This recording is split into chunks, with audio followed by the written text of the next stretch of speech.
जैसे कि सिद्धार्थ ने अपनी जंघा में वो बाण ऐसे घोंप दिया कि इतना दर्द से हो रहा होगा हंस को, गले से लगाया हंस को। उसी के चचेरे भाई ने कहा कि ये आखेटक वस्तु मेरी है, ये मेरे धनुष का तीर लगा है, मेरे तरकश का तीर है, ये शिकार मेरा है। सिद्धार्थ कहता है कि मैंने इसके प्राणों की रक्षा की है, ये मेरा है। और फिर जब न्याय हुआ, राजा ने न्याय किया ये कहकर कि मैं नहीं जानता कि आखेट करने वाले को उसका शिकार मिलना चाहिए या उसके प्राणों की रक्षा करने वाले को आखेट के नियम के अधीन तो इसी का है, पर हाँ इसे आंगन में छोड़ देते हैं, ये जिसके पास जाए उसका है। हित अनहित पशु पंछी जाना, जो हित अनहित है पशु पंछी जानते हैं उसे। और वो हंस सिद्धार्थ के निकट पहुंच गया। अहिंसा प्रतिष्ठायाम तत्सन्निधौ वैर त्यागः, महर्षि पतंजलि का सूत्र है, ये पातंजल सूत्र है। पातंजल योग दर्शन का ये अभूतपूर्व सूत्र है। और ये सन्यासियों को, साधक मुमुक्षु जिज्ञासु अथवा आध्यात्मिक पथिकों को, वे जो सत्यान्वेषी हैं, सत्य पथिक अथवा प्रकाश मार्गी हैं, या वे जो जीवन में उन्नयन उत्थान के आकांक्षी हैं, अथवा वे जो महान बनना चाहते हो, उनको ये सीखना होगा, उन्हें अपने व्यवहार में लाना होगा। ये अहिंसा प्रतिष्ठायाम तत्सन्निधौ वैर त्यागः, भले ही कोई हिंसा कर रहा है आप न करें, मन वचन कर्म से आप न करें। तो ये जो कथा है हमें सत्य, अस्तेय, ब्रह्मचर्य, अपरिग्रह, अहिंसा, शौच, संतोष, तप, स्वाध्याय, ईश्वर प्राणिधान, ऐसे यम नियम की सिद्धि करती है। हमारे भीतर अपरिग्रह का भाव जगाती है। अपरिग्रह करते जितना बहुत है, जो अधिक है उसे बांटो,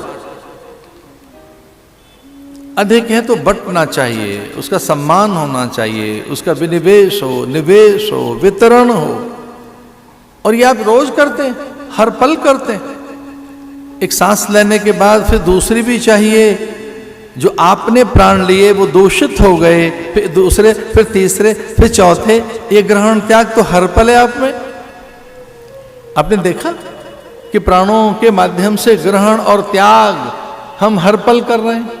हम प्राण ले रहे हैं, छोड़ रहे हैं, ले रहे हैं, छोड़ रहे हैं, ले रहे हैं, छोड़ रहे हैं।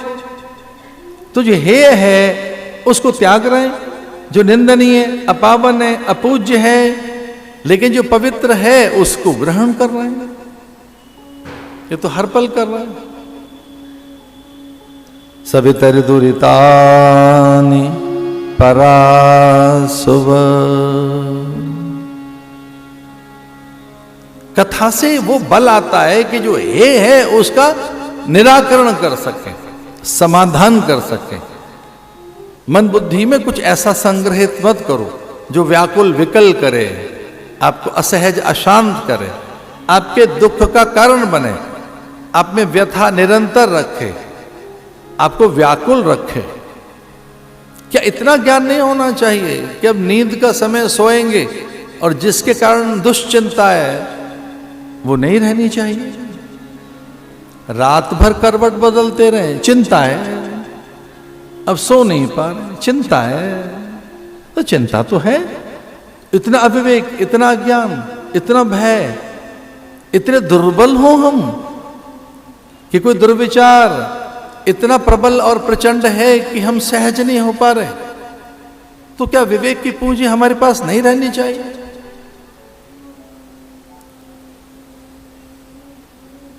और ये अपरिग्रह से होता है। अपरिग्रह, अहिंसा से ये सिद्धि होती है। ये शौच सिद्धि से होती है, बाह्यांतर शुचिता। ईश्वर प्राणिभान, ये भगवद स्मरण से होती है। तो कथा एक पात्रता का विकास करती है। इसलिए निरंतर अभ्यास रहने चाहिए, अविरल। जैसे नदी बहकर सागर तक पहुंचती है, अविरल, अबाध, अविच्छिन्न, वो अपने सातत्य को बाधित नहीं करते। नदी के सातत्य में बाधा नहीं है, उसकी प्रवाहमानता में बाधा नहीं है। तटों के मोह को त्याग कर वो सागर की ओर जाती है। वैसे ही जीवन की यात्रा अपने लक्ष्य तक पहुंचे तो ये कथा दुर्लक्ष्य नहीं होने देती, आपकी भूमिकाओं को तैयार करती है। आप भक्त हैं तो आपकी भक्ति का जागरण करेगी। आप निष्काम कर्म योगी हैं तो आप में शुभ कर्मों की तत्परता पैदा करेगी। आप ज्ञान योगी हैं, वेदांती हैं, दार्शनिक हैं तो जगत की असारता, नश्वरता, क्षणभंग